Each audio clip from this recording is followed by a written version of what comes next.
ঘোষণাতে বিরোধী দলের সংসদ সদস্যরা ওয়াকআউট করেছে, এই বিষয়টা কি রাষ্ট্রপতি ভাষণ দেওয়ার আগেও তো কয়েক ঘন্টা সেশন হয়েছে, ওটা বলি আগে। বলেন? আজকে হচ্ছে সেই দিন, যেই দিনের জন্য, যেই মুহূর্তের জন্য সারা জাতি 17-18 বছর অপেক্ষা করেছে। দীর্ঘ ফ্যাসিবাদ বিরোধী আন্দোলন করেছে, সংগ্রাম করেছে, রক্ত দিয়েছে, শহীদ হয়েছে, গণতন্ত্র অর্জিত হয়েছে, সেই গণতন্ত্রের উত্তরণের পথ পরিষ্কার হয়েছে। আজকে নতুনভাবে আমরা সেই নতুন গণতান্ত্রিক যাত্রা শুরু করেছি।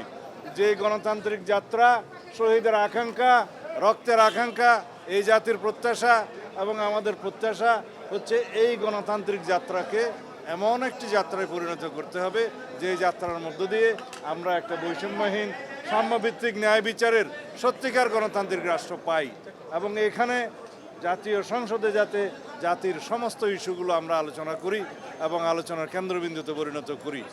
এর মধ্য দিয়ে আমরা এমন একটি গণতান্ত্রিক সংস্কৃতির চর্চা অব্যাহত রাখব যে গণতান্ত্রিক সংস্কৃতির চর্চার মধ্য দিয়ে বাংলাদেশের সত্যিকার অর্থে আমরা একটি গণতান্ত্রিক শক্তিশালী বাংলাদেশ বিনির্মাণ করতে পারব।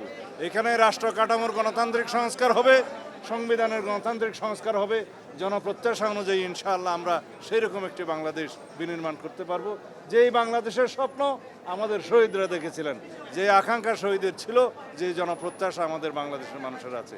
ধন্যবাদ। সালাউদ্দিন ভাই, বিরোধী দলের সংসদ সদস্যরা ওয়াকআউট করেছে, এই বিষয়টা কিভাবে দেখছেন? বিরোধী দলের সংসদ সদস্যরা বিধি মোতাবেক ওয়াকআউট করতে পারেন, তারা ওয়াকআউট করেছেন। এটা ব্যতিক্রম কোনো কিছু ঘটনা নয়।